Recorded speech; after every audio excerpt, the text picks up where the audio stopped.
Thank you so much. Okay, so on this note, without wasting much of our time, I would like to bring on board the chief host herself, the National Librarian, Professor Chinwe Veronica Anunobi. You are welcome, ma. Thank you so very much.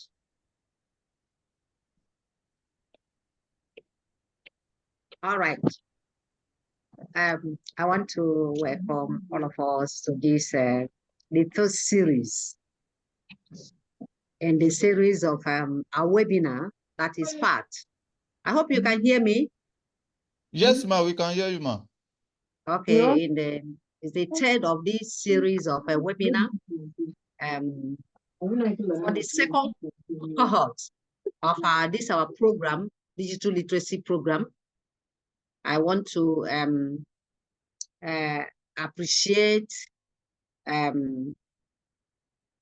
each and every one of us, especially our facilitator.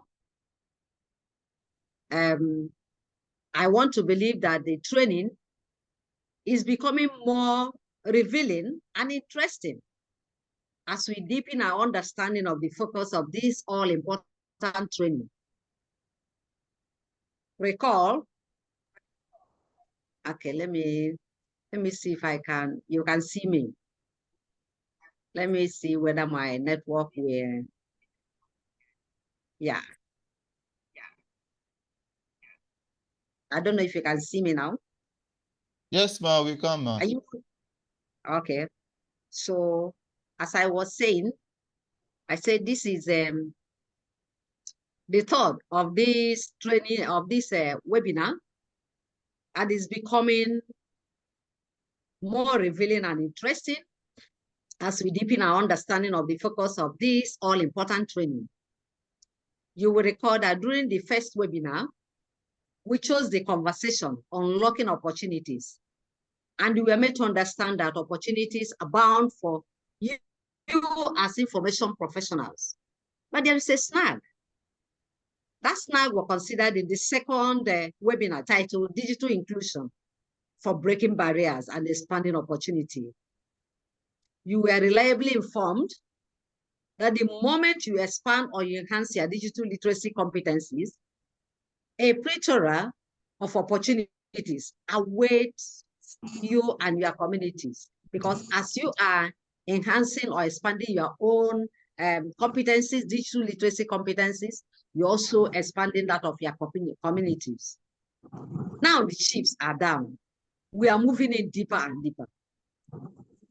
For those of you who are participating as trainees, you will recognize that two models that stand out in the training model are creation and management of institutional repository, as well as multimedia creation and management. It is a pointer that today's world is about creation of digital resources in diverse forms. They are termed born digital. Just as the prints are published, processed, and preserved for easy access, so also the born digital.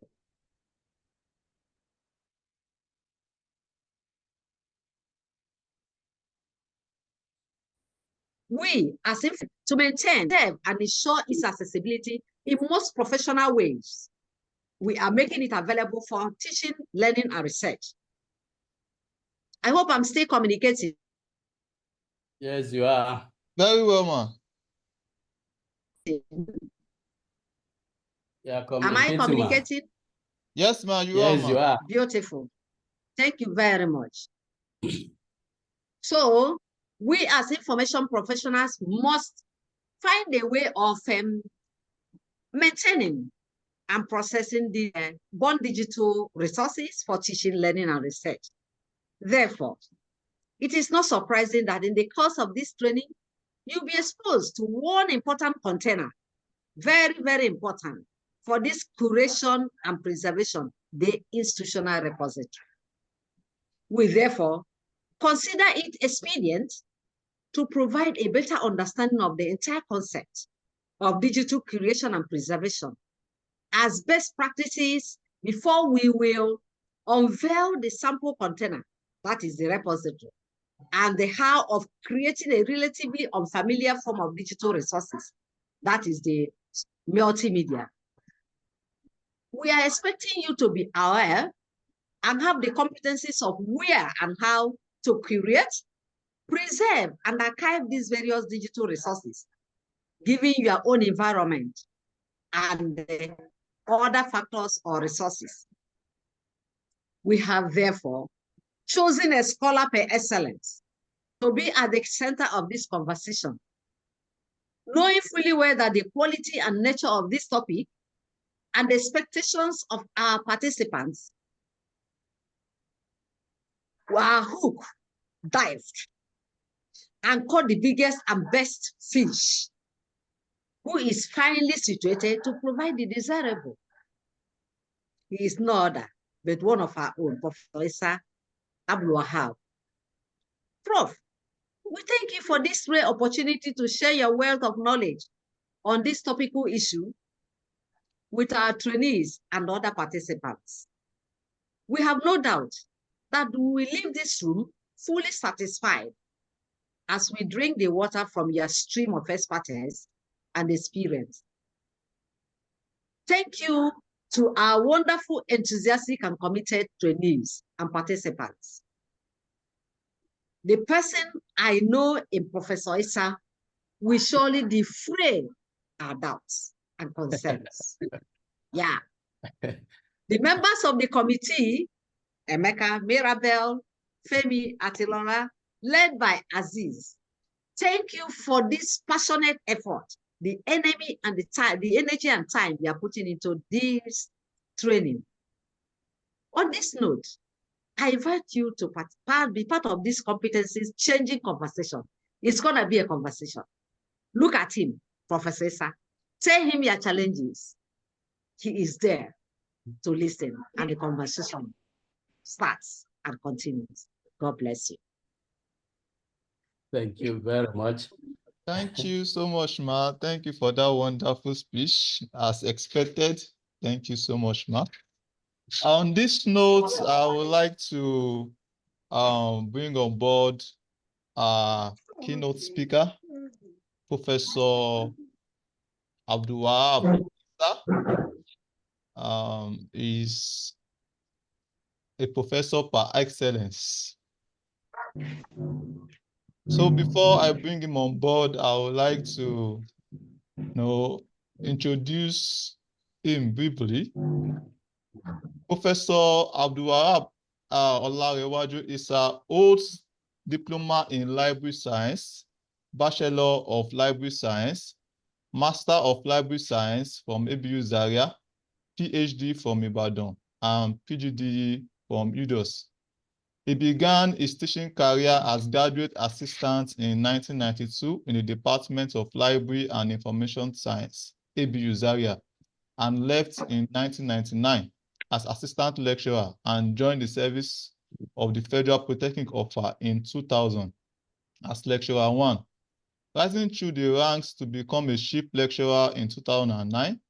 There he served as head, Department of Library and Information Science from 2000 to 2004, and Director, Center for Continuing Education 2004 to 2009. He transferred his services to the University of Ilorin in February 2010 as senior lecturer in the Department of Library and Information Science.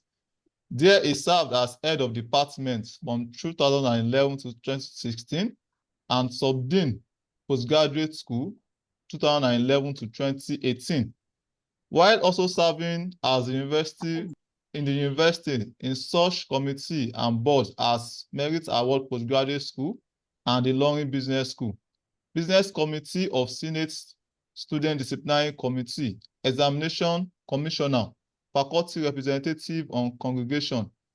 He also served as a subdean of the postgraduate school. He served as chairman, postgraduate school board committee on abstract writing, BIMA's guidelines for writing dissertation and thesis, and the 5th edition of the postgraduate abstract, all of which were published under his leadership.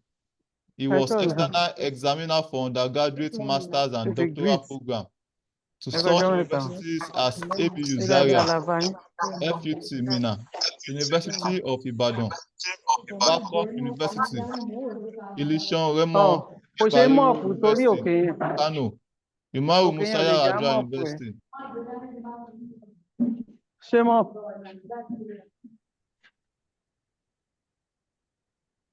mop?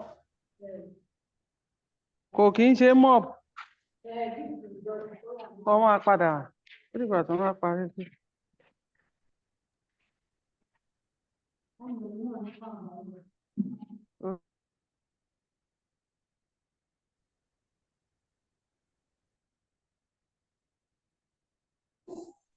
He was so surprised. It's a shock. He was so surprised that so much is going on inside of this church. And they have been staying outside for so long. Please, can we please mute ourselves? Hallelujah. A lot of good things are really in this.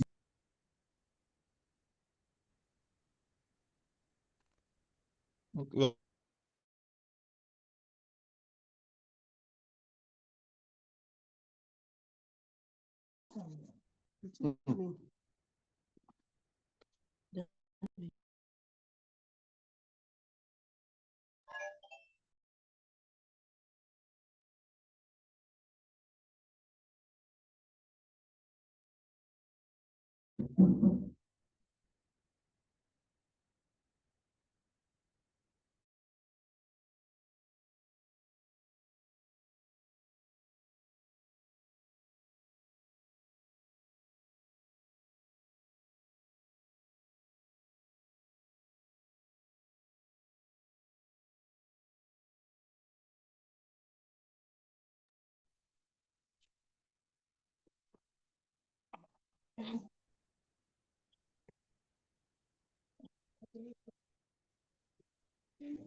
Well, as far as well, people will get inside the direction rate, starting for sorry, now look at the clearance area. Oh, let's talk to them.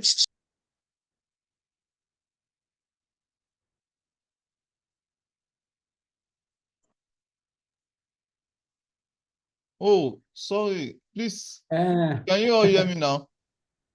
Until now. So terrible. We didn't hear you all this you while. muted yourself. Yes, I just discovered that I muted myself while trying to mute the participant disturbing us. Okay, so he's a chartered librarian of Nigeria in 2005. He is registered with the TRCN. He was vice chairman of NLA from 2004 to 2006 and was also chairman of NLA from 2010 to 2012. He was an associate editor 2002 to 2006, editor-in-chief Middle Belt Journal of Library and Information Science from 2012 to date, Kwara State chapter, and that of the newly published Figures International Journal of Library and Information Science, September 2024, Federal University Gusau Library, Zamfara State. Aside serving on the editorial board of many local, national, and international journals, he had served as MBT as resource person for national and higher national program resource verification, accreditation, and reaccreditation across the country from 2002 to 2014, and he has over 100 publications in journal articles, books edited, charter contributions, and conference proceedings in local, national, and international outlets.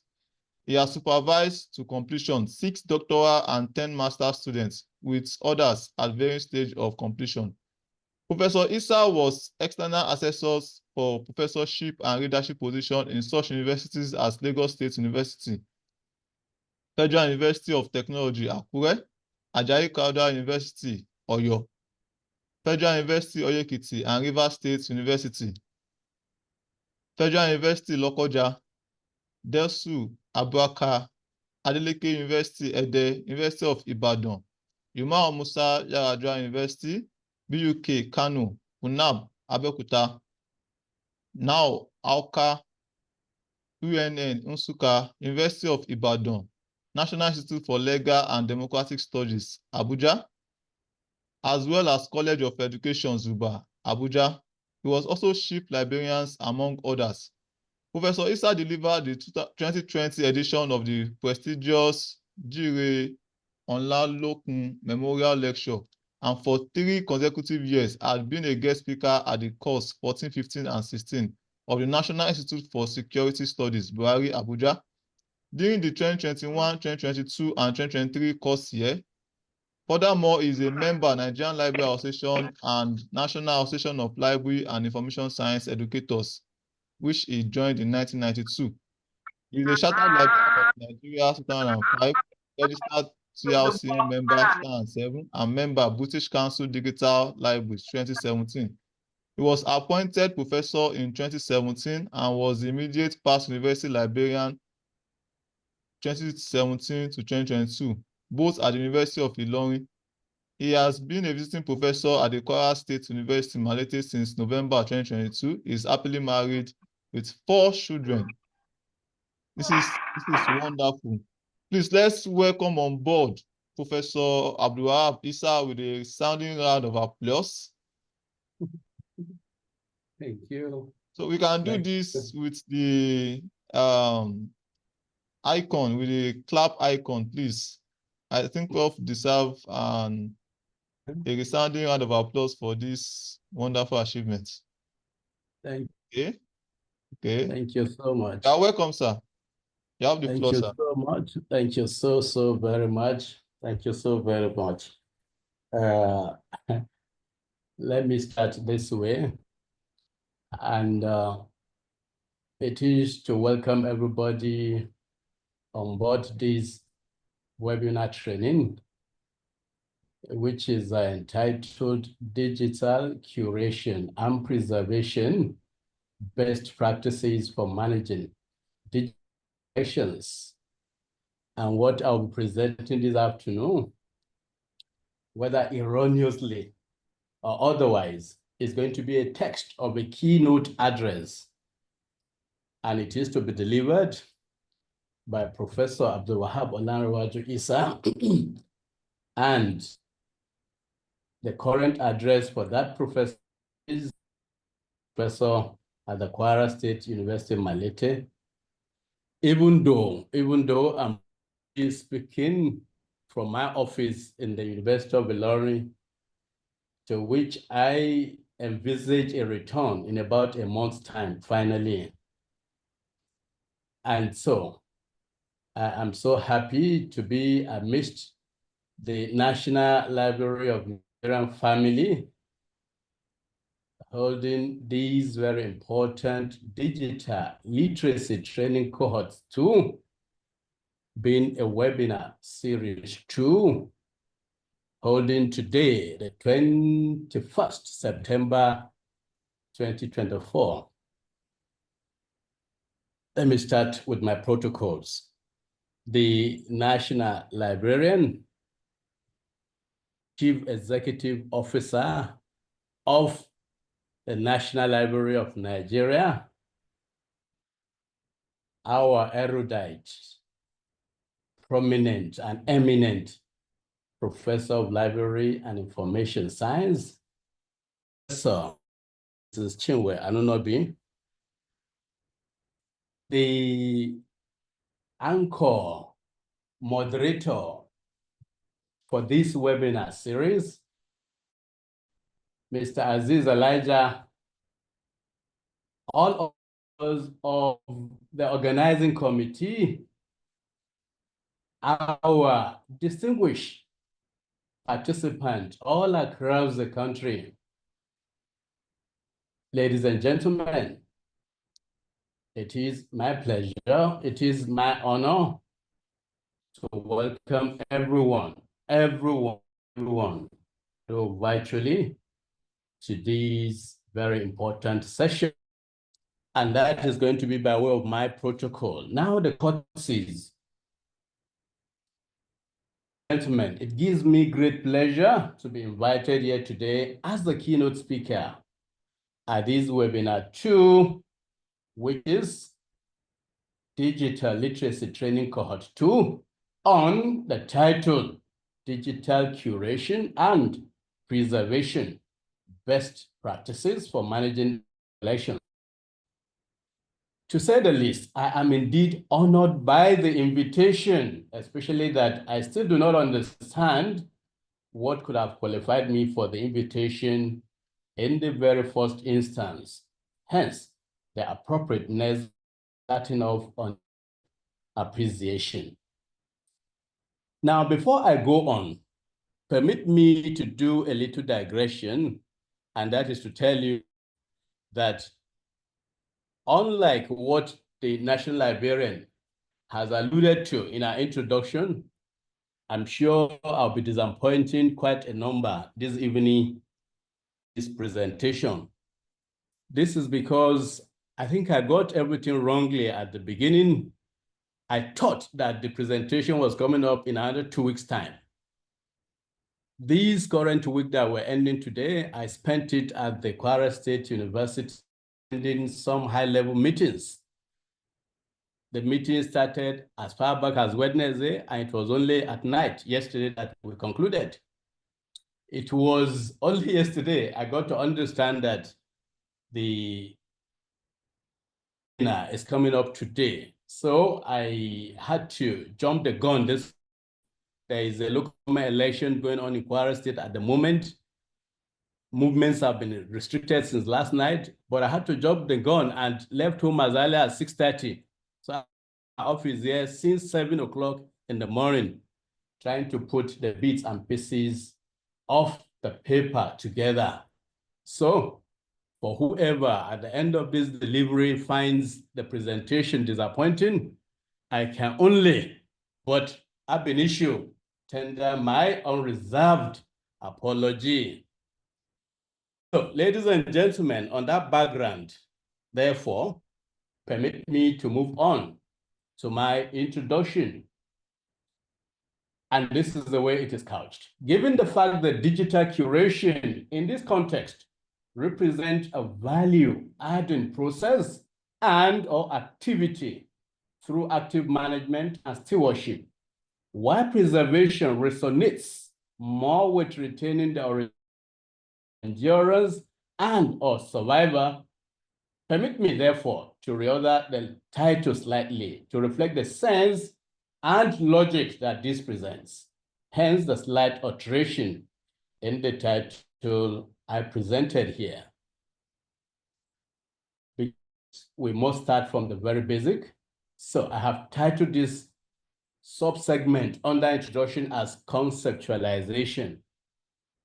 How can we conceptualize the key terms, the key variables in that title? And I start this way.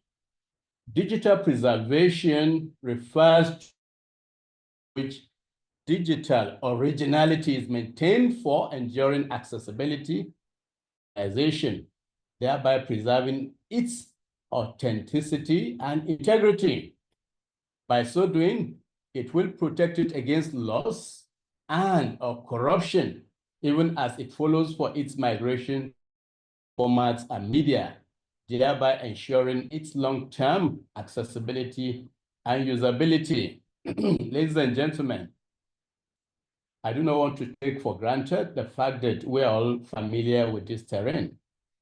But all the same, I think it is important that I go back in reference to what the National Librarian said initially, and that is about the various forms of the digital contents that we have.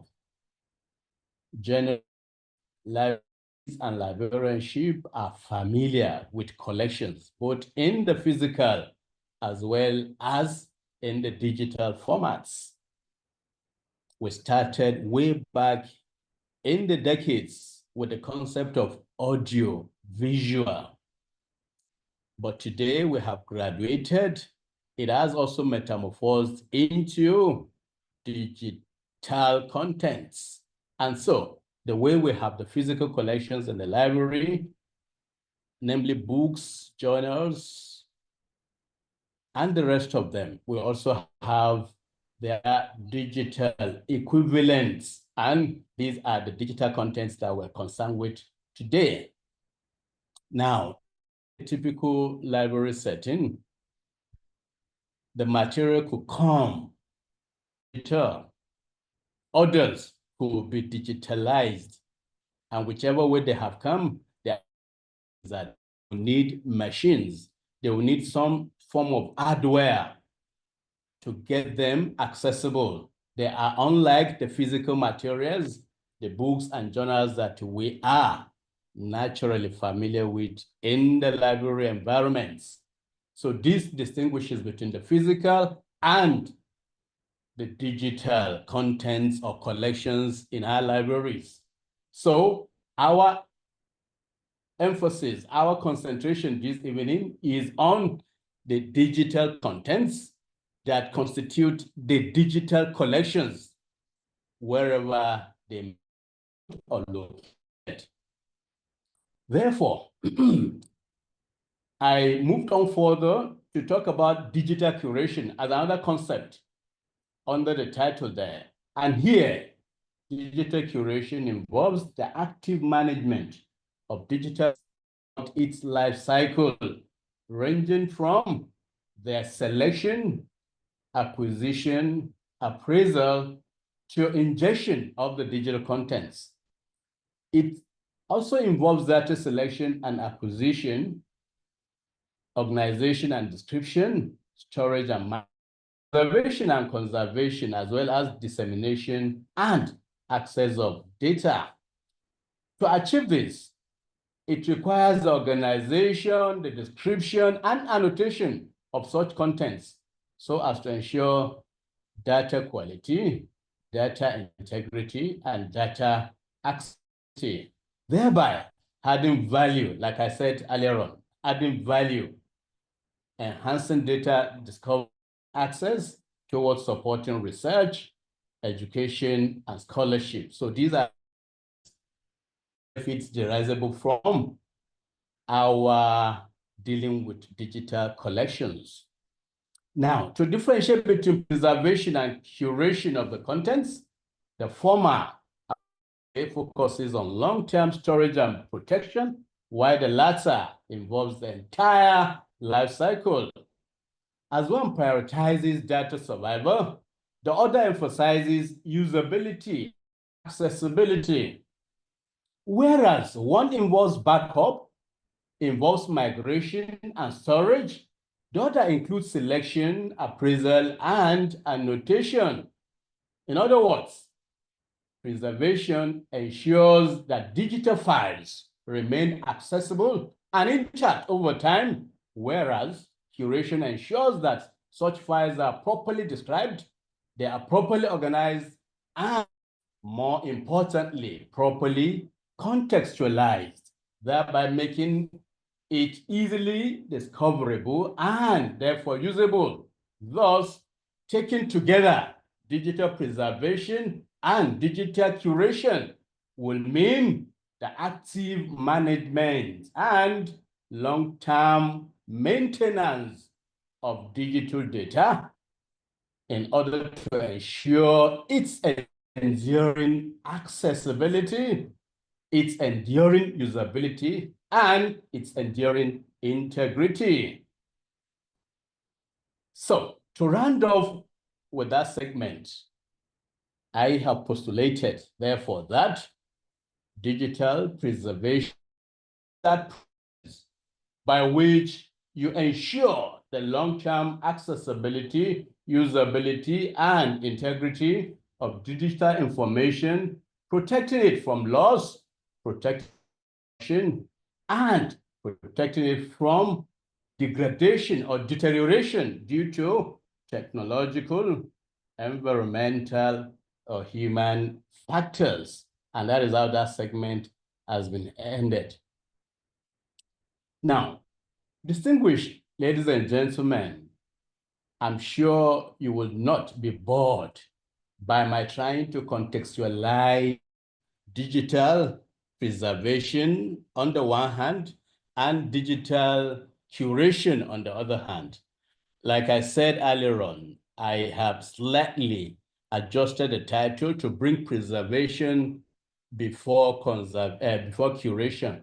So what I have done in this part of my presentation is to put in context digital preservation. And in order not to bore you so much, what I have just done is to itemize the index of the contextualization.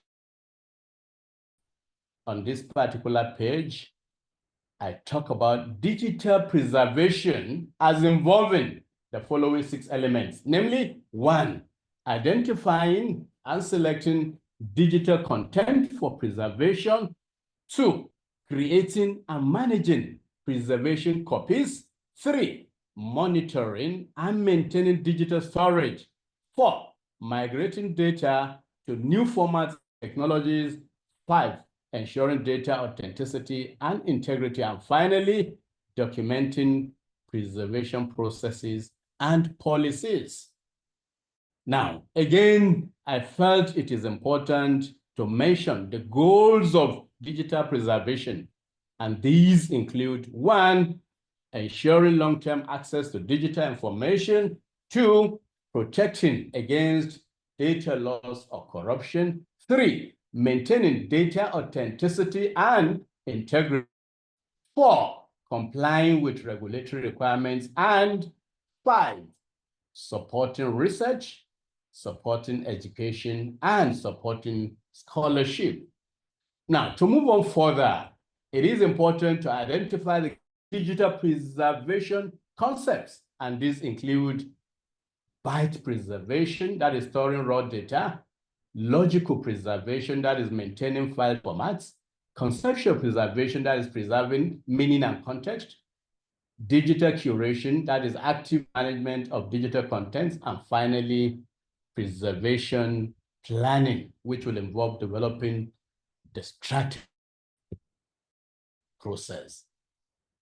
Next up is the digital preservation strategies. Since we have now understood those key elements of the concepts, the strategies will include replication, that is causing multiplicity of the copies of the particular content; migration, that is transferring data from one end to a new format; emulation, that is making the original environment through duplication. 4 is encapsulation, and that is wrapping data with metadata. And finally, and distributing of the preserved contents. Now, it is also instructive for us to have a gist of what benefits are derivable from digital preservation.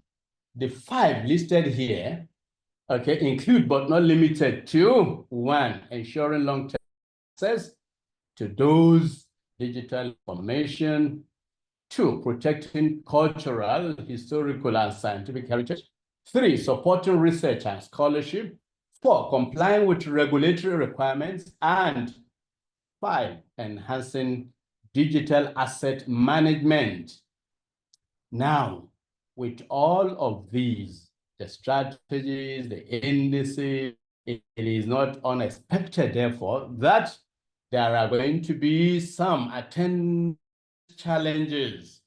So here, in going through the process and the strategies of digital preservation, one should have in the following attendant challenges. And these include technological obsolescence, technological obsolescence. And that is the at which technological hardware has become out of date. And that is why we have various versions of technological appliances. Next on those challenges list is data degradation. I love data deterioration. because after some time, it is very, very difficult for you to keep the integrity and the originality of the data as at the point of origin. Now, there's also the problem to do with format migration, from one format, migrating to another format, to yet another format. These can pose as a form of challenge.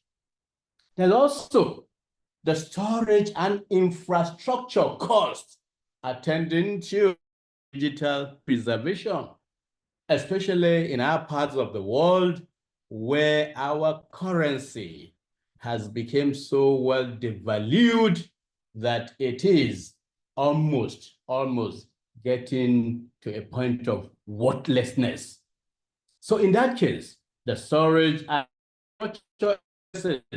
an expenditure will become very unbearable, and that can pose as a huge challenge.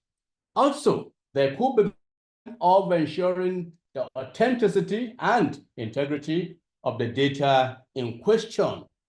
This depends on so many other issues at the point of bringing up the data itself. The number 6 challenge is the digital right management, as well as the number 7, the scalability and how to cope with large sets.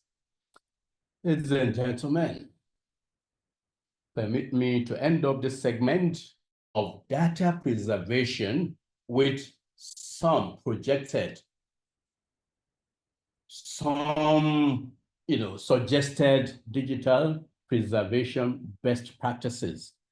I've only been able to harvest a few. So they include, but not limited to, 1, developing a digital preservation strategy. That should be the very first step if you want to go in the way of a sustainable digital preservation of collections.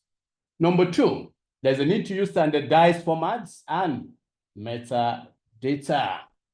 Number 3, there's a need to ensure data backup and redundancy. Number 4, there's also the need to conduct regular data checks and audits. Number 5, collaboration is required with other institutions and experts. Finally, staying up to date with emerging technologies and emerging standards. And that is the way I have chosen to on that segment on the digital preservation. Gentlemen, I now want to move on to the other aspect of the key term in the title, namely digital curation. And here again, just like I have done right about now for digital preservation, I think it's only logical to bring all those indices of contextualizing digital curation. Digital curation is here referred to as the active management and preservation of digital data throughout its life cycle in order to ensure its accessibility, its usability, and its integrity over a very, very long period of time. Curation of digital contents will involve the following, namely, 1, identifying and selecting digital content for preservation, because it's not everything that's available that will be necessary for the preservation. 2, obtaining and ingesting digital contents depending on the origin of the content we're talking about. And number 3, there's a need to evaluate digital content for its value and its significance. Like I said earlier on, it's not everything that is available that required to be preserved. Then, of course, after that, there's a need to create metadata to contextualize and describe every one of content selected. Then, of course, it will involve structuring and arranging the contents. It will further involve managing, preserving the contents, and it must be ensured that long-term accessibility and integrity are guaranteed. And the involvement should also provide access to digital contents. And finally, sharing and distributing these contents should be part of the activity in curation. It's important to note that the primary aim or some of the aims of digital curation will include ensuring that the content remain accessible and usable, preserving cultural, historical, and scientific heritage, supporting research, education, and scholarship, managing digital assets efficiently, and mitigating risks, digital loss, or degradation. And that leads us logically to the areas of coverage, if you like, the scope of digital curation. This will include 1, digital archives and libraries, 2, museums and cultural institutions, 3, research data management, 4, digital repositories, 5, government and corporate records management, 6, digital humanities and data-intensive sciences.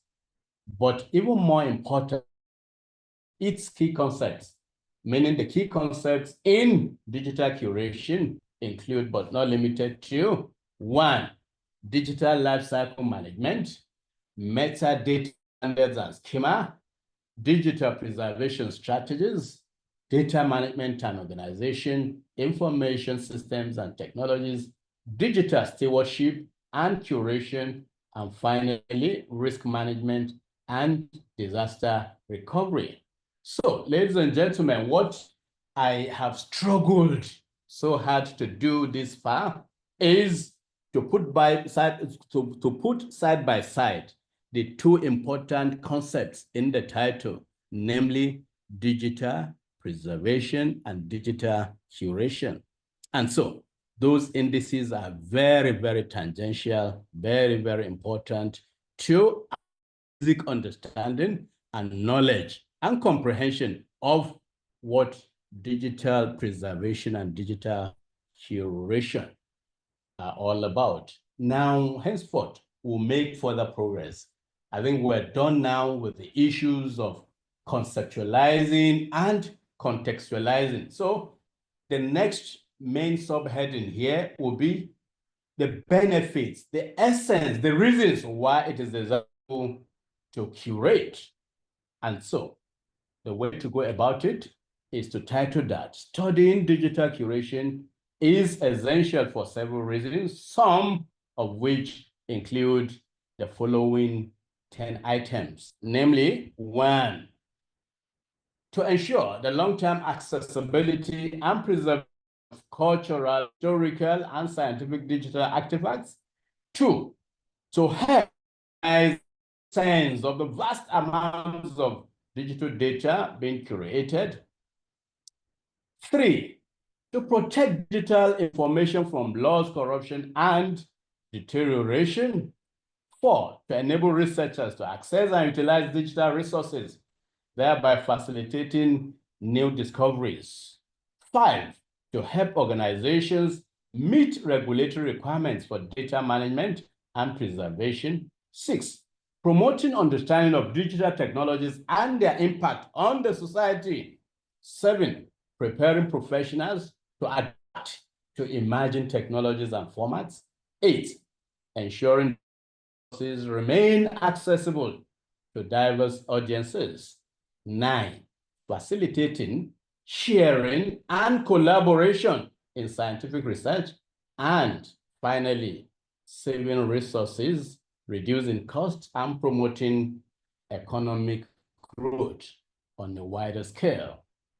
Now, where and what are the key applications of digital curation? These include digital archives and libraries, just as we have listed for the digital preservation. But by studying digital curation, individuals stand to gain expertise in such areas as digital preservation and conservation, data management and organization, metadata standards and schema, digital management, information systems and technologies, digital scholarship and research methods, policy and regulatory frameworks, as well as community engagement and outreach. Now, I think we have devoted enough time onto the first segment, if you like, the main aspect of the title. The title given to me has a main and a subtitle. So move on further to the subtitle, which has to do with best practices for managing digital collections. And that is where I take off from at this point. These are a few suggested ways of entrenching best practices in the management of digital collections, namely developing a digital curation and preservation strategy, using standardized formats and metadata, ensuring data backup and redundancy, conducting regular data checks and audits, and collaborating with other institutions and experts. But much more importantly, are steps required in order to achieve the best practices ideal that we all crave for in the management of digital collections. And that is why the next round of items, I think I have items A to H. Those items seek to provide a point-by-point steps that will be required in attaining practices in this regard. The first one is starting on planning. So planning and strategy. Kò ń ṣe eléyìí, kò ń ṣe ọ̀rẹ́ pé mo mọ̀wé o, kò ń ṣe ọ̀rẹ́ kíní o. Ó ní àdúrà ni. PhD more prayer than any other thing. Any university bá lọ. Ọ̀gá mi gan gbà tí mo bẹ̀rẹ̀, ọ̀gá mi ló. Yeah, go ahead, Aziz, sir. Yeah, we are. Aziz, what's happening? Can't you try to control that? Yeah, we have done that, sir. You can continue, Okay, sir. okay. Thank you, sir. And I hope I'm being heard loud and clear. Very well, sir. Good, good, good. So permit me to recap by saying that this segment is about the steps involved in reaching best practices in managing digital collections. And so I have started by saying that I have itemized some points, okay? A kind of roadmap from A to item H or thereabout. Now, this one, which is logical anyway, starts on planning, the planning and strategy. And what is the end of that? It is planning and strategizing towards developing a clear collection policy scope and statement. A clear collection policy and scope statement. 2, establishing a digital collection management plan. 3, defining metadata standards and schema. 4, identifying stakeholders and user communities. And finally, ensuring sustainability and funding. So what I have done is to go to the next aspect of the steps required, and that will be item B now, content acquisition and ingestion. And to what end? For 1, evaluating content for relevance, authenticity, and quality. This is very, very important. This is very, very important because whatever you set out to achieve is the maximum utilization of the collection. And that is very, very important that you evaluate the contents of materials to be preserved for relevance, for authenticity, and with quality. Number 2 is towards obtaining necessary permissions and rights, because these intellectual properties of some other stakeholders that you are seeking to preserve. Number 3 has to do with using standardized file formats and compression. Then number 4 has to do with documenting content provenance and context, as well as conducting quality control checks. These are the issues under content acquisition and ingestion. Item C has to do with organizing and describing the contents and what do you want to achieve and how do you achieve that? You have to achieve that by using descriptive metadata, such as those ones mentioned there, by applying control vocabularies and taxonomies, by utilizing hierarchical structures and collections, by ensuring consistent naming conventions, by providing contextual information. Then item D has to do with the stage for storing and preserving. And how would that be achieved? By using a redundant storage solution, by implementing data backup and recovery procedures, by monitoring data integrity, and by migrating data to new formats as needed, and finally, by ensuring data recovery and business continuity. And that leads us to item E. That item E is now tilting towards the other end of the divide. That is access and discovery. And how can this be achieved? This can be achieved through the provision of online to the contents or the collections. 2, by implementing search and discovery interfaces, by utilizing of metadata harvesting protocols, by offering digital exhibits and storytelling features, and finally, by monitoring the usage, statistics, and user feedback.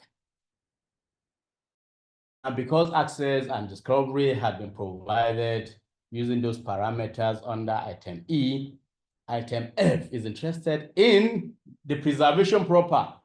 And how could this be achieved? It is by conducting regular digital preservation audits, by monitoring format, obsolescence, and migration needs, ensuring data authenticity and integrity, documenting preservation policies and procedures, as well as participating in digital preservation networks.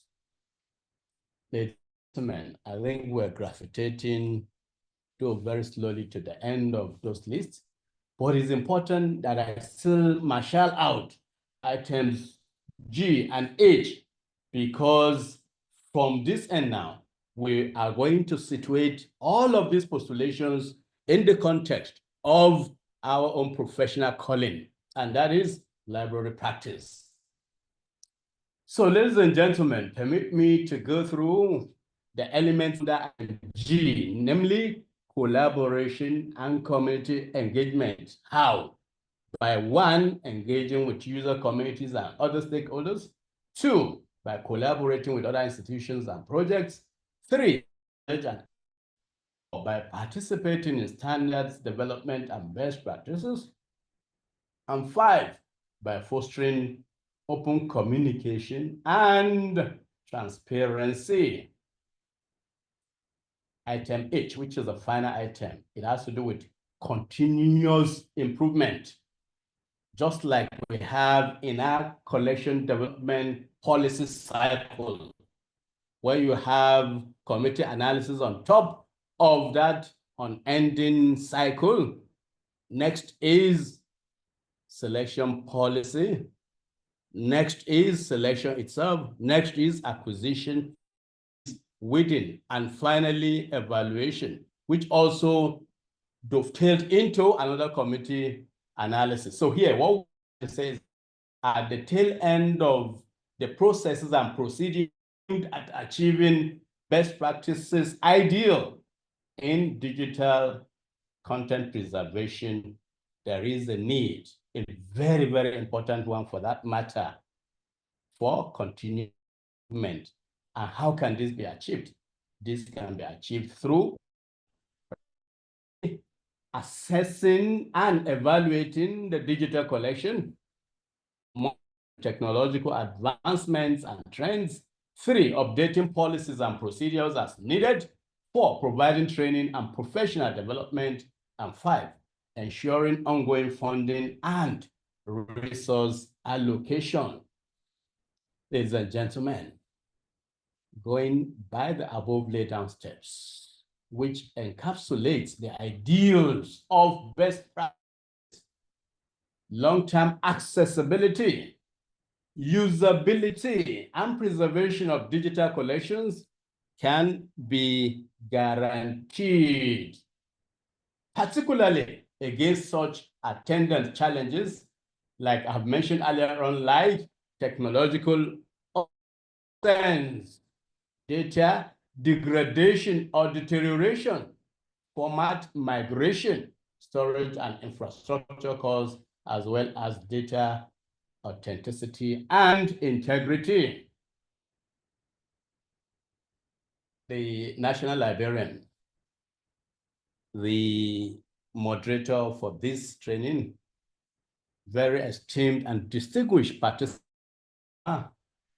ladies and gentlemen, as a librarian, I have on my own, not even waiting for the indulgence of the moderator, to tilt this presentation towards some kind of professional reality.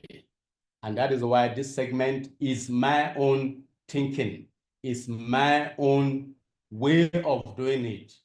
And how I have titled it is to say that these perspectives on managing digital library collections, this is because I find it very abstract. For example, contextualizing all that have been presenting on thus far, because essentially we should bring all of those abstraction back home to our own professional practice. And that is why it is my delight to bring up this segment of it, so that we can take a few minutes off to properly place all of the abstract concepts that we've been dealing with this far into a proper practicing perspective in a library environment. So I therefore crave your indulgence all to allow me to dwell even more significantly on this segment than I have done in the previous segments. And with that, your kind permission, which I know, I move on to present this segment of this address.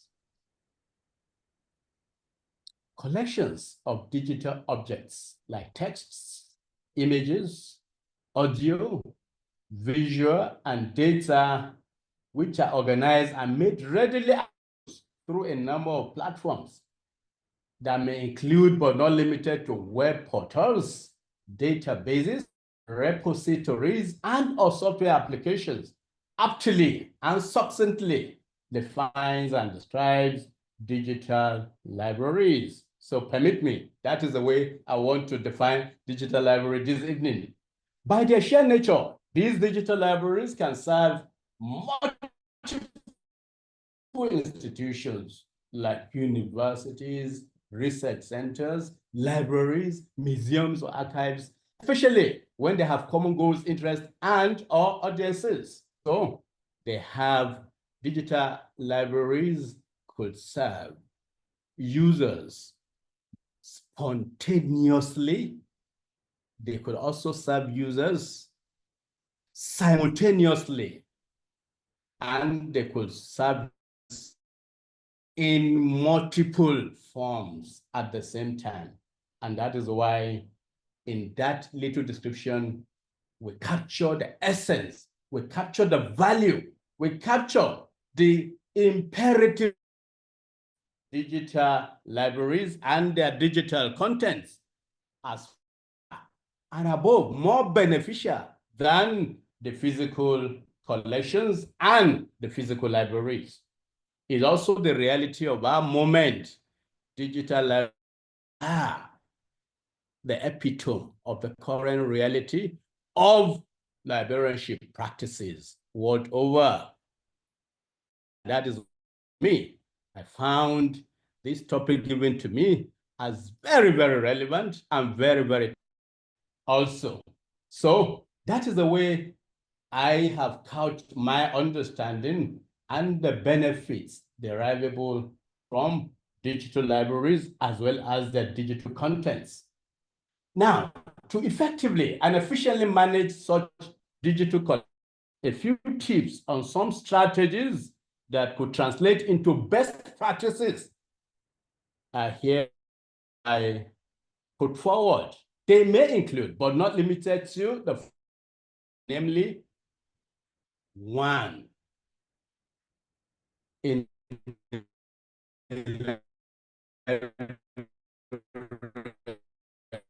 environment will require very, very existentially that that library defines its scope and purpose.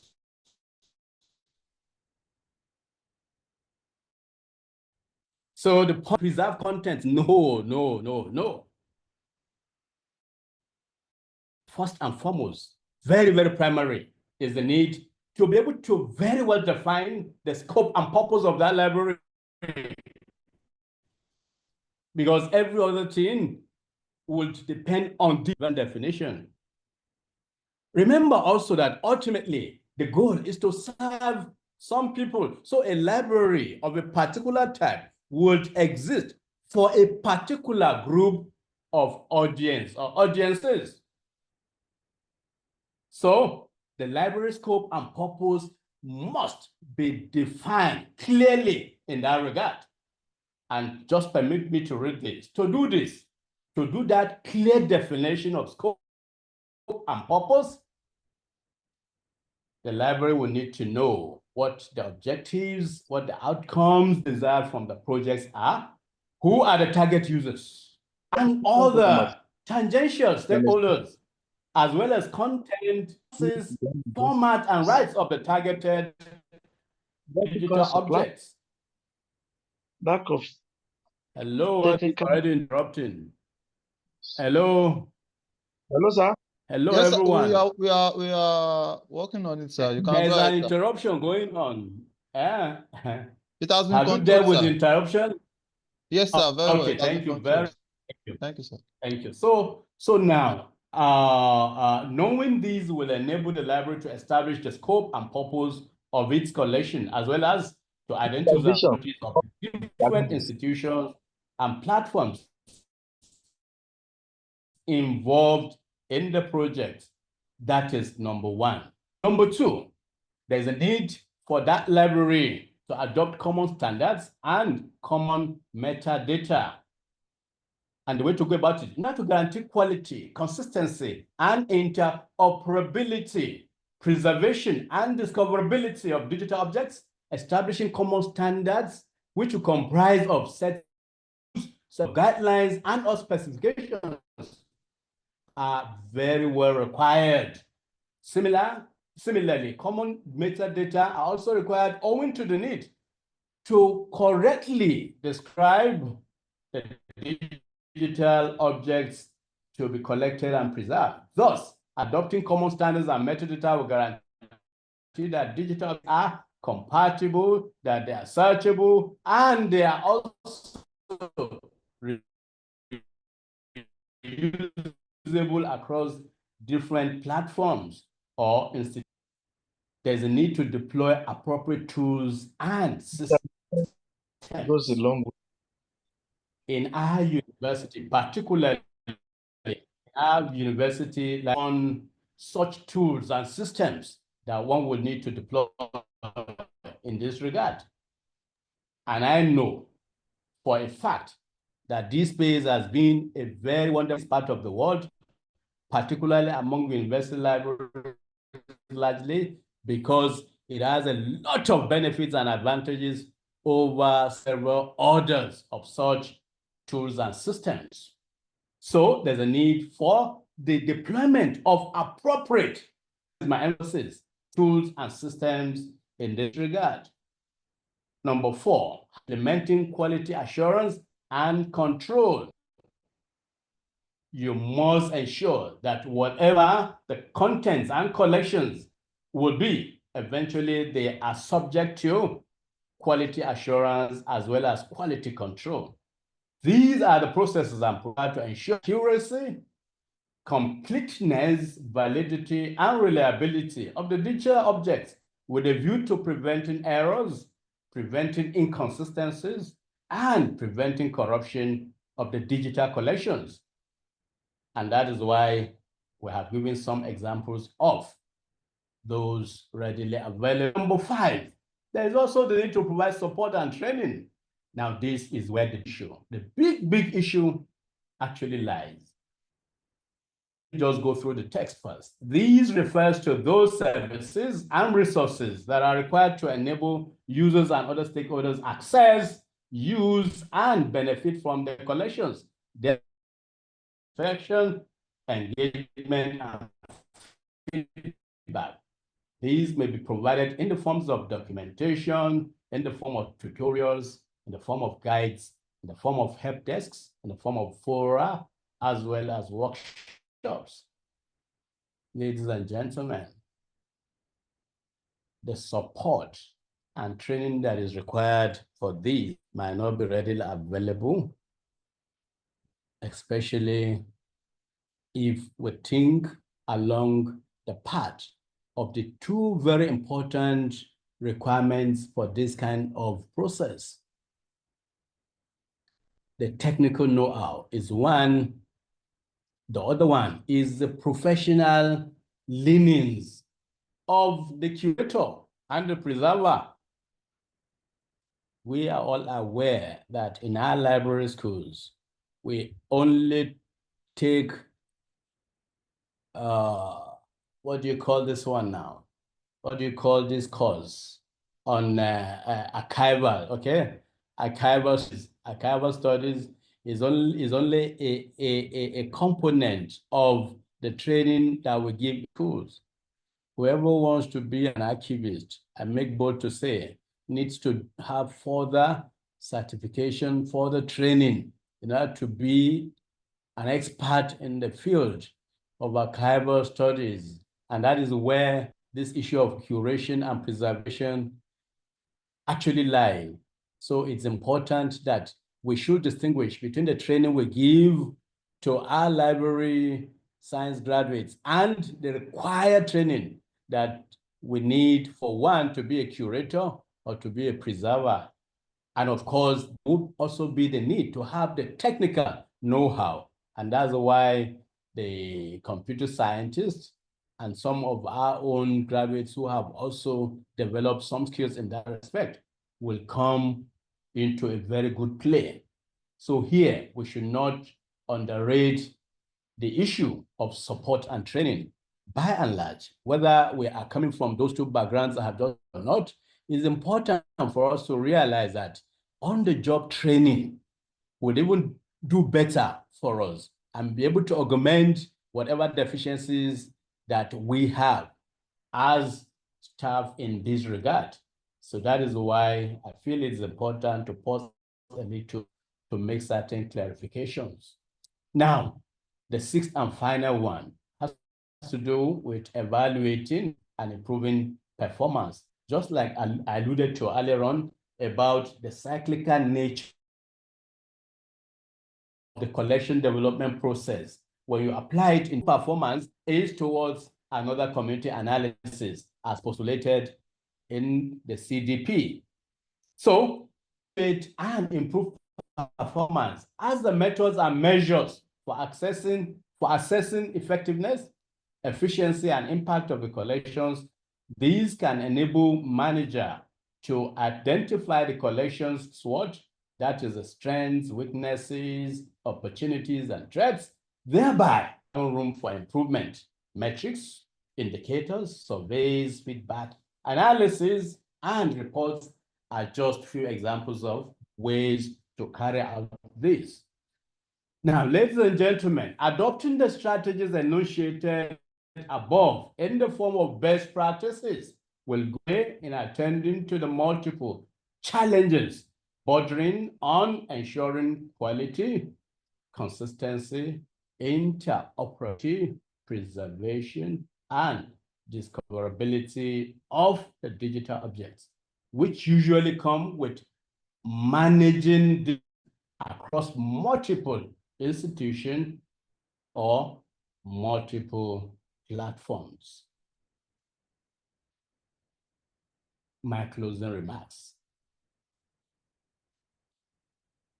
This keynote address will remain incomplete if I fail to close it up on the note of yet another round of appreciation, just as I did earlier, the National Library of Nigeria, particularly the National Librarian and the Executive Officer of the National Library of Nigeria, in person of our erudite Professor Chinwe V. Anunobi, and particularly the organizers of this webinar, and even more particularly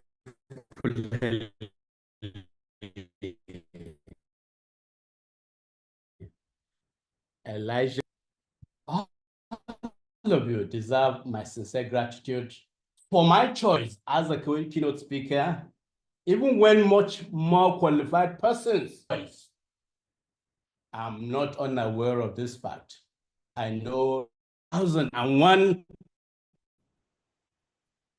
better choices you could have made, whatever that has zeroed in on my choice for this presentation,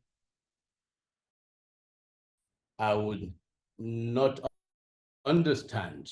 And that is why I'm indebted to not just the National Library, these opportunities. Permit me to just do a very brief digression on this. I think I encountered almost half a decade ago when he was the national president of NALIS. You know, NALIS is the National Association of Library and Information Science Students. He was then the national president overall. That's the overall. And our encounter was that he got through down of COVID-19 to say that I should give a pep talk on something about this literacy skill or whatever for our students in library and information science. I remember underscoring the fact that what Elijah Aziz did that time as the president of NALIS nationwide was a very innovative step, because that time I'm sure they were almost 3-4 months into the lockdown and nothing was happening and hope was not in sight. And so he brought up this idea, and I want to believe that it was also very coincidentally the present national librarian who was a co-participant with me on this pep talk, if my memory still sustains that. Elijah, can that be correct? Yes, sir, you are right, sir. So it whom I spoke that year. Yes, Can sir, you see providence now? You call that coincidence, I call it providence. So that has been quite innovative, and that's why I find it very expedient to stop at this point and, you know, especially congratulate you for this other milestone that this webinar is representing today. You are not even up to 2-3 years, you know, since you joined that place, and now you are doing this. So I want to give you kudos. I can see that bright future for you in the horizon. So keep it up, okay? So now I want to say that wholesomely, you all deserve my sincere gratitude for my choice as a keynote speaker, even when much more qualified persons could have been a better choice. Therefore, I consider this opportunity afforded me by the invitation a great honor indeed. Finally, and this time around, I mean finally. So finally, while thanking the organizers so much for the honor, for the regard, and for the privilege, I want to especially thank you all, the entire virtual audience, for your rapt attention, and God bless you all. Thank you so much. That comes to the end of my delivery. Wonderful. Thank you so much, sir, for this exploratory journey you just take us through. I want to believe we are well informed about the concepts of preservation and curation. As a matter of fact, many of us have been using the words interchangeably. I mean, the words preservation and curation, but you have been able to establish the difference between the two keywords, preservation and curation. Thank you so much, sir. Our practice is that we encourage participants to drop their question, in the chat session while we read them out to you to answer. But sincerely, sir, I said our practice. Yes, I got that. I got okay. it. So, I got but it. I want people to be able to, express themselves. Okay. These challenges is not particular to a particular type of library. So Okay. even in National Library, despite the, efforts, I want to say extravagant efforts of the National Librarian, because she has done a lot when we talk about digitization, preservation. She has done a lot and she's still doing so much. And when we talk about special libraries, talk about academic libraries, there was a time someone said something to me that many solutions to Nigerian problems are in the libraries. When we talk about theses and dissertations, but they are not accessible. They are not available to the policymakers. Many of these policymakers won't visit our libraries, but many of them have PAs, essays that go online to see if they can get some of these research work, but they are not actually available. So this issue is not particular to academic libraries. We have them in special libraries, research institutions, even here in National Library. So I want people to be able to express themselves. So from your lecture, I've been able to learn a lot. And then I have jotted down about 4 questions that I would really like you to, provide some answers to. Okay, so I would like you to address those questions. I believe, some of these questions might align with some of our participants' questions that they wanted to make clarifications on. Sir, I've been privileged to work on, repository, and there is a particular challenge that I have. You spoke about accessibility, integrity, and authenticity of some of these data and information resources. Now, we have copyrights. We have copyright issues that actually, delay some of this work, or make us not to put some of these works in the public space. So I would like you to address this. Many of the book published, you are going to see copyright issue. No part of this book should be reproduced in any form, maybe digitized. How do we address that? Because many of these books are deteriorating and we need to create access to them. But the issue of copyrights, is bridging the gap. It's not making us, put this book to the public space. So I would like you to talk about that. Sir, you've mentioned, wonderful things about preservation, and you've made us see reason why we need to start preserving, most of our resources. But now we have issue. I'm on the second question now, sir. Okay, go on. Yeah. Okay, so we have issue with finance. That has always been our excuse. Okay, library is not well funded. So what do you think about, even here in National Library, I make bold to say that we are limited by resources to actually digitize, because we have legal deposits right that makes publishers, authors deposits, books here in National Library. And when we say we want to digitize some of this, we have millions of collections. I'm not sure, but I know we do have millions of collections here in National Library. And digitizing all of these collections requires a lot of resources, equipment, facilities, and even trainings. Sir, I want you to give us advice on partnership. I think there is need for librarians to think towards partnering with, other organizations. What are those organizations? Because I know we have university librarians on these platforms. I've seen few university librarians joining us. We have out of libraries joining us, special libraries. So, what are your advice on partnership, partnering with, maybe locals and international organizations? And Okay, Elijah, okay. don't worry. I don't have a very good memory. I forget very easily. So, but I've Okay, sir. jotted those two. So reserve Okay. those other two until I'm Okay, sir. able to deal with these two. Okay. Okay, Now, sir. you have asked very, very good questions. No doubt about that. Right? But let me start from that number two, the last one, okay, which has to do with preservation issue, isn't it? And finance is that issue that you're addressing there. So what weighs out of that, right?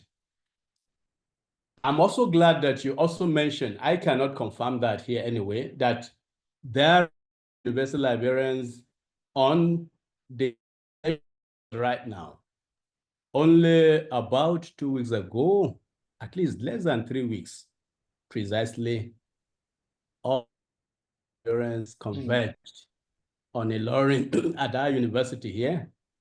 And I had that singular honor of presenting the keynote address. Incidentally, the keynote address that I presented to that august body bothered on issues of finance. It was actually addressing survival of university libraries in a depressed economy like we already have in Nigeria at the moment. And part of the strategic way out that I proposed to that gathering was collaboration, was networking, was information sharing.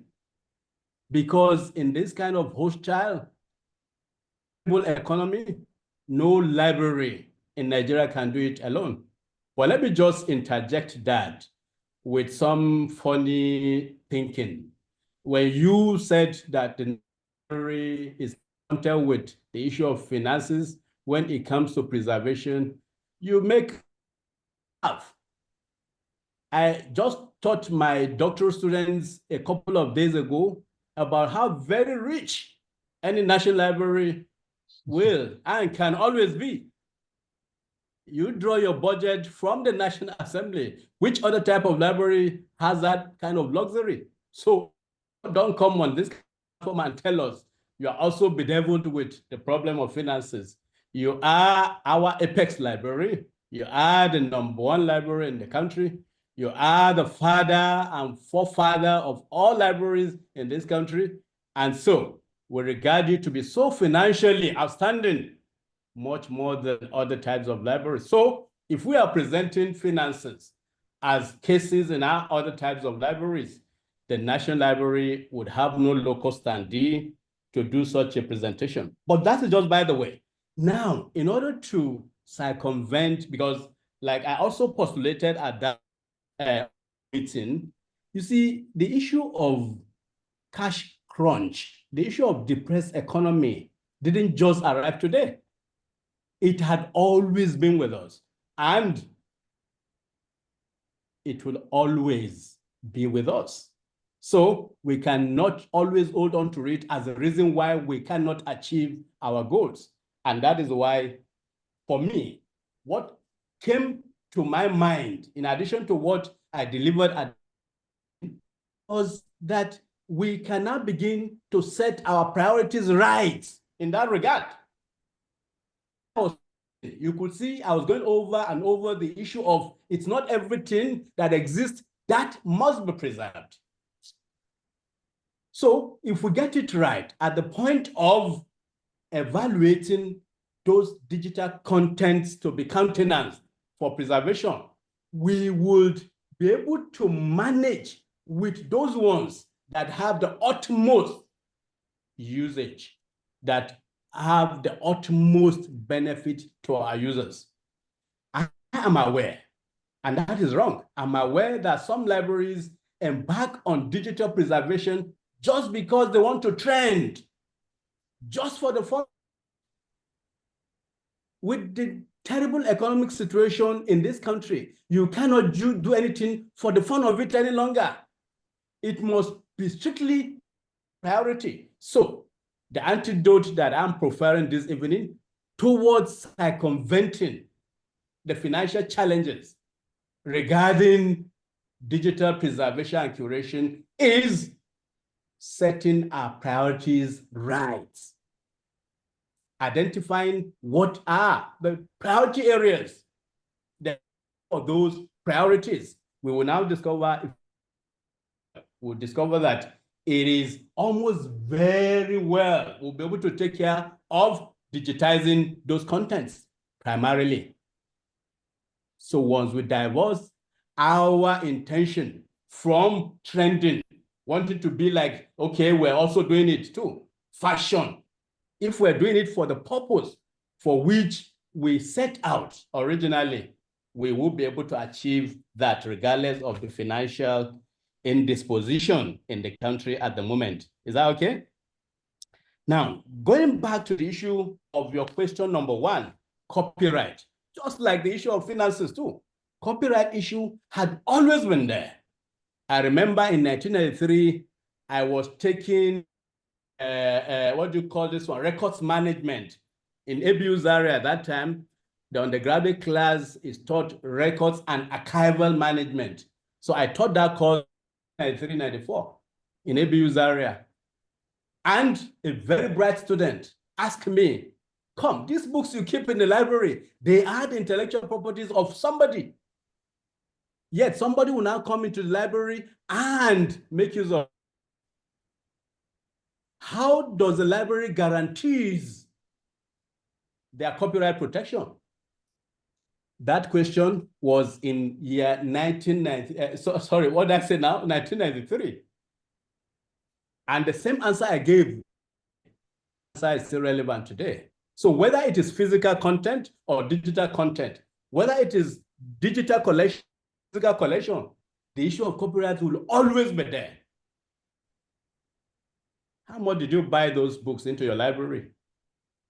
And now, how much does the person who owns the intellectual right of it, how much did he profit from it?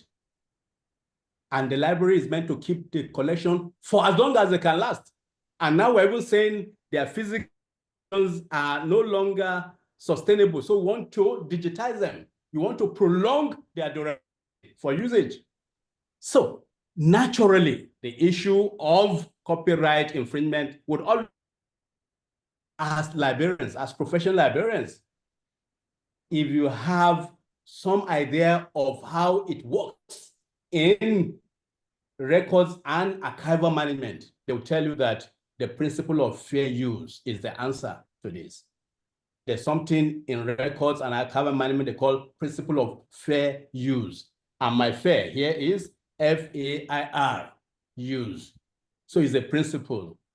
It is applicable in librarianship. It is applicable in libraries.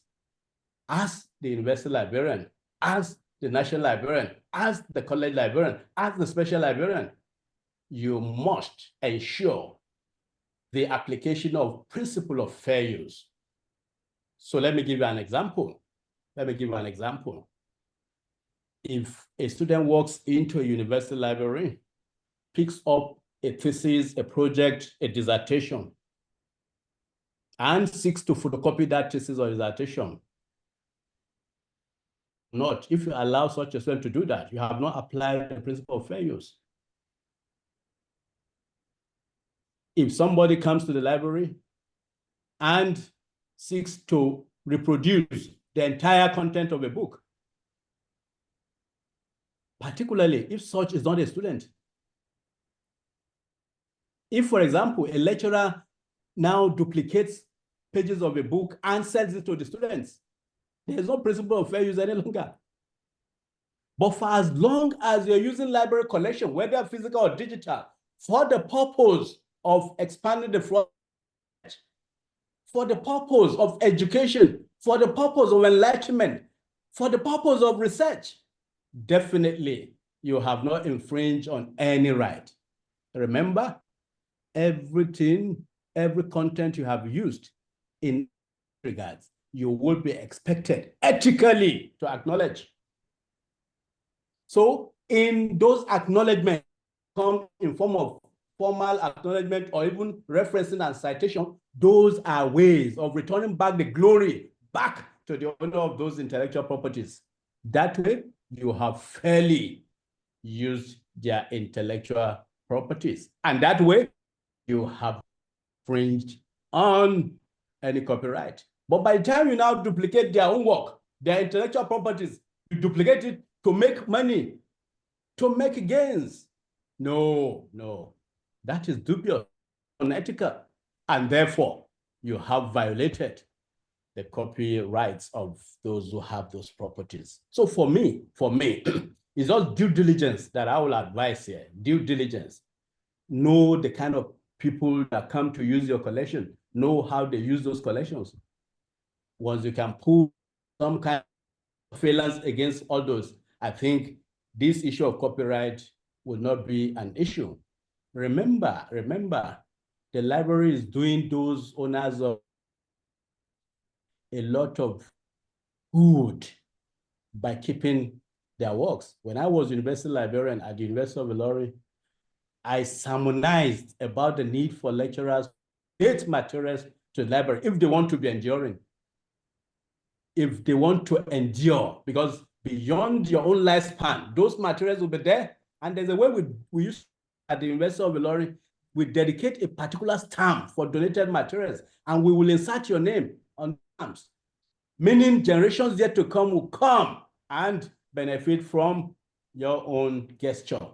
So that way, people are even by the lifetime to endure themselves beyond the normal lifespan that they have. So if you allow people to see it from these two perspectives, I think we will have dealt very well with the issue of copyright. Now, about repository, you also mentioned repository. I told you at the beginning of this delivery that I was engaged in a meeting since Wednesday in Kwasu. That meeting is a meeting of the Technical Committee of Appointments and Promotion Committee. By normal dealings, I was not supposed to be part of it. It's a committee of council. And this was my second year on that committee.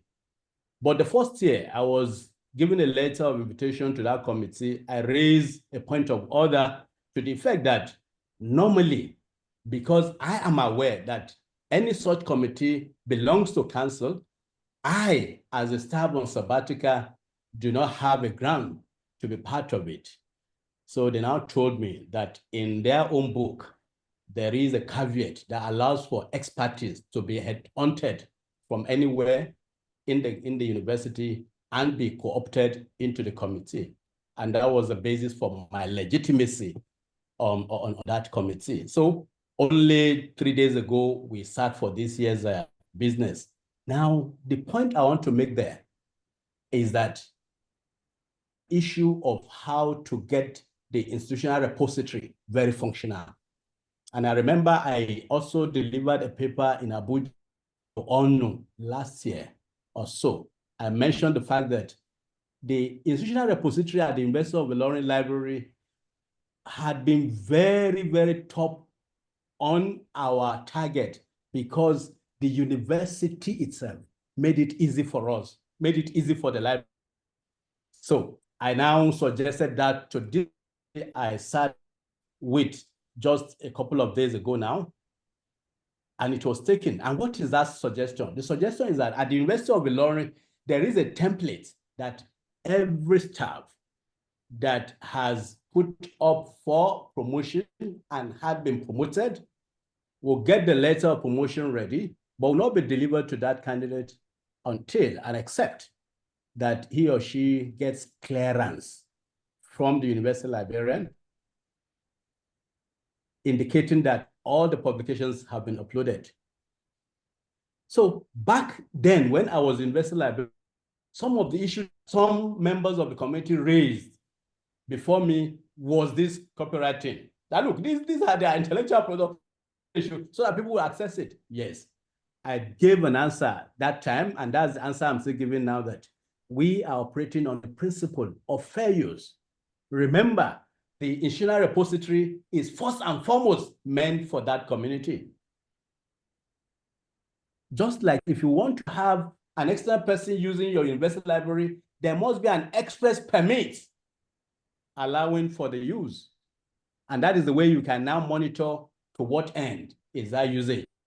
So that answer I've given on the repository also rolled over to that of the preservation issue of finance, because along the line, the repository becomes a data bank of research findings that you talk about or you alluded to when you are talking about these politicians, they need this and that.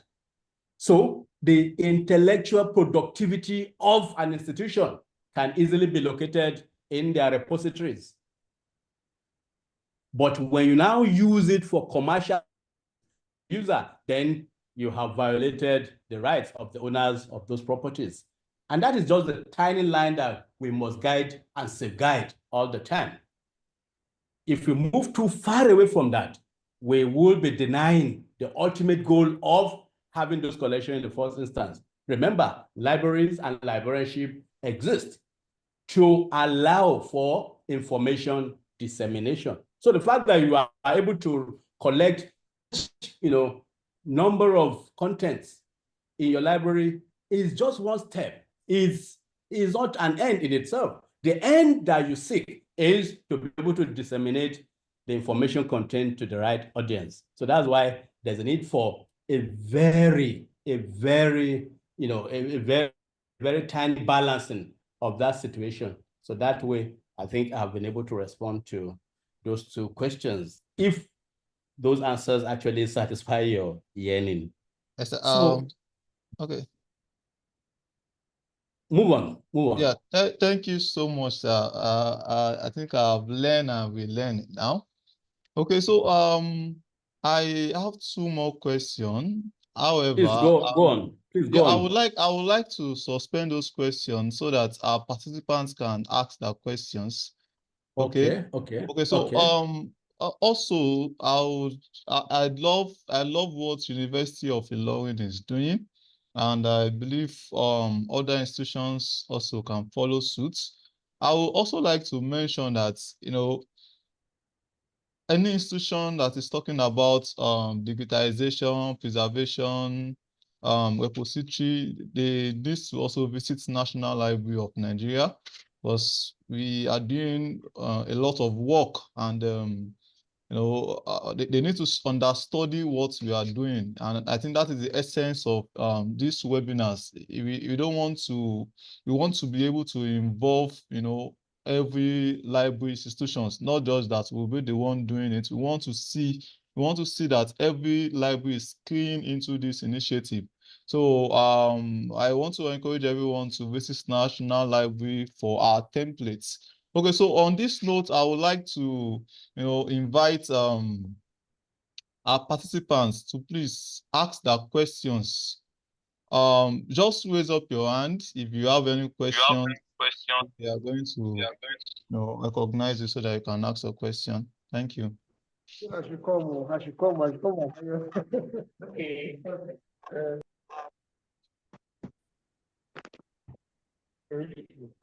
Okay. Okay. I didn't know that. Patience. Okay. I don't know if you can hear me. My name is Patience Kesha. Yes, I can hear you loud and clear. Okay, I'm calling. Kindly introduce yourself. Yeah. Okay, I'm Patience Kesha, head of branch, National Library, Makurdi. Okay, you're welcome. That is okay. Thank you very much, sir. Thank you for a well presentation. Thank you. Mine is not a question. Okay. I just want to say something concerning copyright as regards to Okay. National Library. Okay. I'm of the opinion that copyright shouldn't be, I may be wrong, but I'm of the opinion that copyright is shouldn't be a matter of it shouldn't be a question when it comes to National Library, because we have the legal backing to preserve these materials. So automatically, I would want to see that that covers copyright issues where National Library is concerned, most especially being the National Library, the Apex Library. I don't think copyright should be a concern with the National Library, because we are backed by law to collect these legal deposits. And that legal deposits being backed by law covers copyright. That's my opinion. You're very correct, Thank you Kasha. very much. Very correct, because that is the legal depository for the country. So you cannot be talking about infringement of copyright. But what I just need to call your attention to is the fact that, you know, beyond those legal deposits that you have in the National Library, there are other collections, other intellectuals, okay, which might not be covered by the legal depository law. Yes, that's true. Even for those other ones that are covered by the law, right, you should not expose those properties to unfair use. Okay. That is, if you get exactly what I mean. I hope you understand now. Yes, you understand. Yes, you are covered by, oh yes, you know, but you see, you also must ensure their responsible use and usage such that it will not injure owners of those properties. I hope you understand what I mean. I understand what you're saying, sir. I just wish that we have another day to deliberate on the issue of the copyright law in Nigeria. Each time I teach this course, whether in the university or the polytechnic, I give my students a lot of tough time, because I begin to wonder, why are we still talking about that law that has become so obsolete, so irrelevant in the current context? About 20 years ago, I published a book and I just students, I said, look, now I'm teaching you copyright law in the class. So this is what the stipulations are, right? So the law requires that I deposit this number to my National Library branch. But if I don't, look at what the penalty says though. Except for loyalty, who in his right mind will go and do the depositing when you can as well pay 10 times over the fine? It's in process. Largely hampered the job of the National Library in carrying out that responsibility. A lot of people prefer to pay the fine 10 times over rather than depositing their work. But sorry for that digression. That's not what we're here for today. I'm just saying that, okay, the idea is let us ensure ethics, if you like, or fair use of the materials under our custody, all the same. Okay, Thank you, Kasha. That was a very brilliant one. Thank you. You're most welcome. Thank you so much, sir. Okay, before we go to the next question, please, if you have any question, do well to raise up your hand. We would identify you to ask a question. Okay, so concerning the copyright law, I think there is a new copyright law, the reviewed one that was recently passed into law. I think it's yes, I think new copyright law of 2022, I think. And it was passed into law this year. I think it addresses some of these issues. It emphasizes on open resources, so open access policy. So I think we may also need to look at the reviewed one and see the differences. Okay, so yes, I'll be glad to see that. Okay, sir. Okay, so I'll send it to you, sir. I would. Thank you very much. Send it to Thank you, sir. very, okay, sir. And also concerning the question asked by the head of branch, I think okay. No, hers was not a question, no, it was a remark. Yes, okay, yeah, like a clarification. So I wouldn't know, I don't know if I'm right. No, when we talk about National Library having the legal backing to preserve some of these resources, I'm not sure if we have the legal backing to put these resources in the public space. Sorry? I said I wouldn't know if we also have the legal backing to put these resources in the public space, because if I am an author or a publisher, I'm supposed to have two benefits: the economic benefits and the reference benefit. So I'm supposed to make money from it, and people should be able to reference my work properly. Now, when we talk about economic benefits, so that means that if National Library is putting my work in the public space, I won't be making money. So that's talk about the accessibility. Okay. So sorry, how do you define a public space? No, because when we are putting our work, we are talking about digital preservation, and we want people to be able to have access to our work from different locations. So these resources are not open access. Okay. So if you are putting it in the public space, thank God you made mention of fair use. So how do we ensure that putting these resources in the public space, align closely with the issue of fair use? So if that is not well defined, so that means we have denied the author or publisher the economic benefits to their own intellectual resources. Exactly. That is a Can I challenge. Okay. Can I make our vision for National Library is to make this material, to preserve them and make it available to all citizenry. We're supposed to preserve this for posterity. And I think that goes a long way to cover everything. And based on that, fair use will come to play, because we're all in a process. I think with time, we'll be able to apply the fair use where you can see it, just maybe a little portion of what you're looking for. And then you will now get back to the National Library, indicating your interest in using that material at a fine. Thank you very much. It's just in a process. We'll get there someday, I believe. Thank you very much. I hope that's the National Librarian. No, this is Kesha patient. No, Aisha, no. Yes, sir. What a brilliant perspective. What a brilliant perspective. So, and I think that is what we have been practicing in National Library. We have a platform, the virtual library platform, where we have new arrivals. So what we do is we display the front page, the bibliographic information, then abstracts of those books. Then if you want to read the entire content, it's either we used to put the phone numbers and email address of the publisher and author, and then the location where the book is in National Library. So if you want to visit National Library, you can visit to read.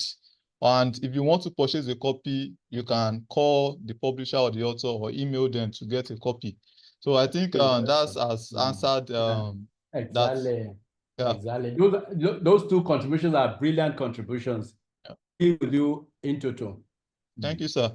Okay, so we Dr.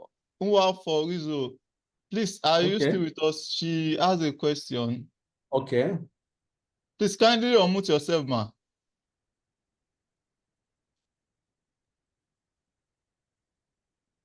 Okay, hello. Can you hear me? Yes, loud and clear. So the question there is, when the issue of open access for journals, when it came up some years ago, it was a tussle. We are debating, are the authors going to benefit? But my point is that those authors are benefiting. Still, many of the journals are in open access. Even the ones that's in open access, when they print, when they have the hard copies, they still make their money. And in some other ways, they still make their money. Is it possible to initiate the issue of making books open access, especially in academic circles? Is it an impossible thing? And another thing that's well, if this one is possible, then so many other things can be possible. Is it also necessary, or is it visible for libraries to work towards emailing? Because when they say copyright, they don't say don't ever use. There are conditions for the use. You may get the permission from those people. Is it so tedious to keep to now that communication is so easy? Can we make it a point of duty, even getting to the publishers direct, who have multiple of textbooks, instead of going through the authors to get a permission for use? Or do we also advocate for exempting academic institutions from the restrictions of the copyright? Then there will be conditions for the use, just like the other librarian said, the person from the National Library, Makodi. Yes. Thank you very much. Thank you, the speaker, and thank you, Aziz. You're doing well. Thank you, ma. Thank you very much, ma. Your question has also provided the answers. You know, the woman, the National Library, you know, has set that tone, and that was a very good one. Let me just say that in the academic setting, in particular, the university libraries, okay, the issue of copyright infringement has been taken care of by so many other mechanisms in the system. Full of fair use, even for people who don't understand the concept, okay? They don't have a choice other than to abide by it. And how, exactly what do I mean? We all are very familiar with the very vexatious issue of plagiarism. You know, it may look far away from the issue of copyright, but it is an integral part of the issue of copyright. In the academic setting, we have learned over time to adopt the principle in the way we deal with journals and books. So I may not see it as a big problem for us again, because everybody wants to run away from the problem of plagiarism. And that's why there are ethics in all of the things we do as researchers in the universities. Where I see these coming to play heavily, and let me also say this, that up till tomorrow, you will still find very good materials. What they will do is that, just like Elijah told us just now, they will entice you with maybe not just details, they will also provide the abstract to you. And any effort to move further than the abstract, they request that you subscribe. So I think that is another measure, whether for book or for journals. That, I think, is a way to regulate the abuse in the usage of these materials. But like the librarian, they call them director now. Is it the director of library, Benue State? Kashat. Head of branch. Said, Head of branch.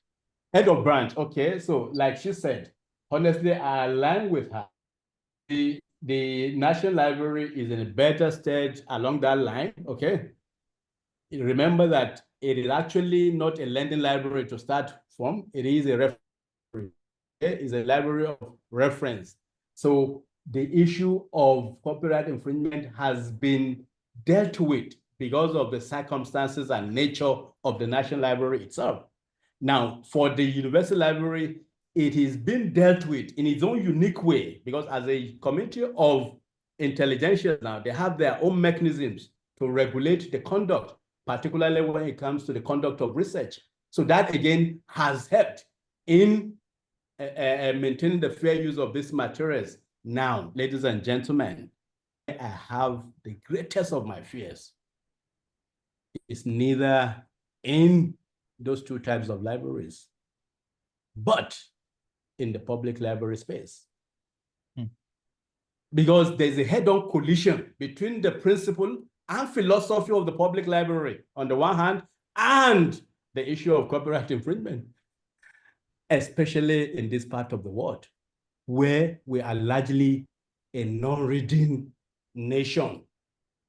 The challenge for the public library is to be able to attend to all manner of individuals populating the community of its existence, including the professor, including the literate, everybody, regardless of sex, regardless of social, economic affiliations, regardless of religious creed.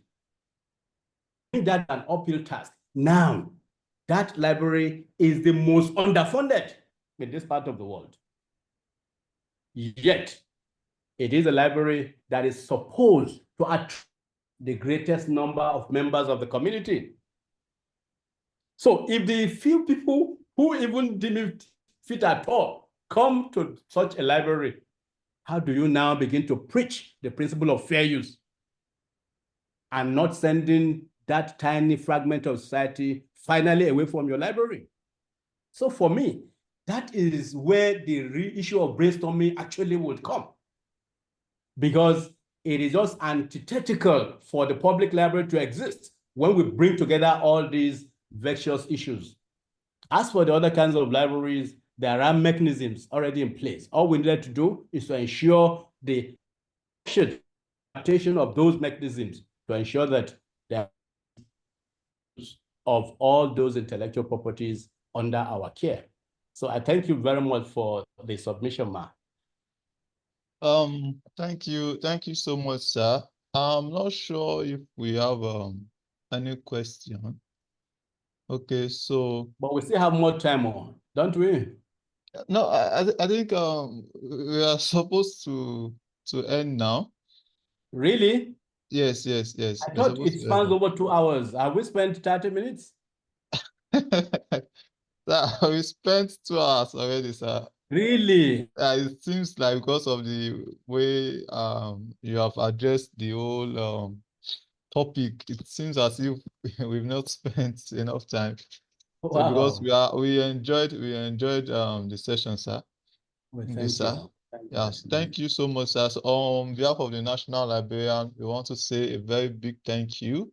Thank you so much, Can sir. I see that beautiful face of the professor again, the National Librarian again? Yeah, okay. I think, yeah, the National Librarian is currently engaged with some other activities. She's in a meeting Okay. So now. send my regards to her. Yes, sir, I will, sir. So thank you so much, sir. Thank you, our participants.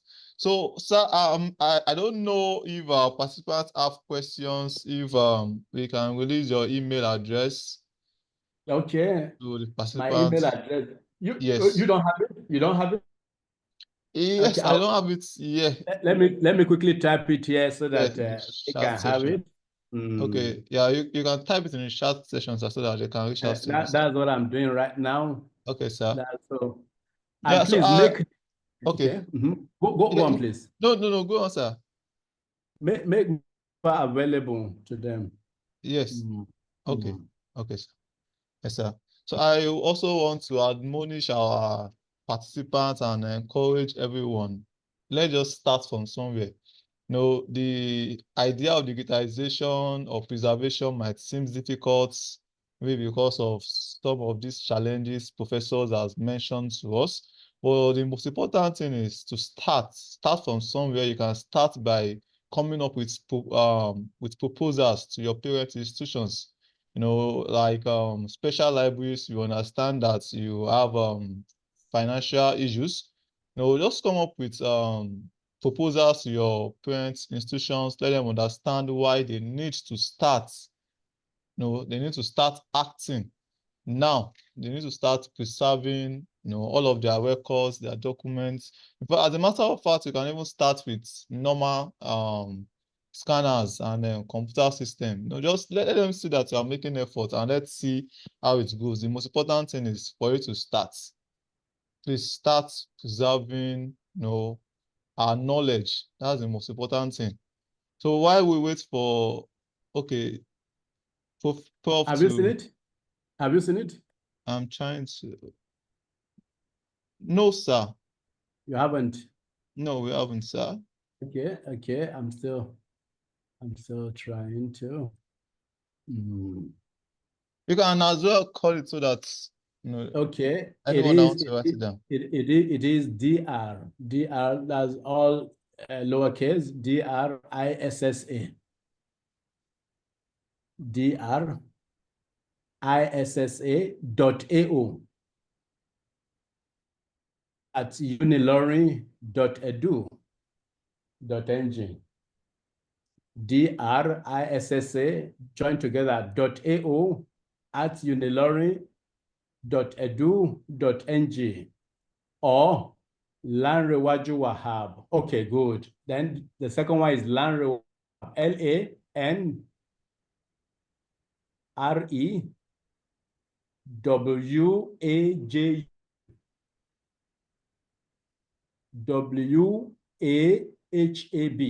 Lanrewaju Wahab. Did you get it? Yes, sir. At gmail.com. At gmail.com.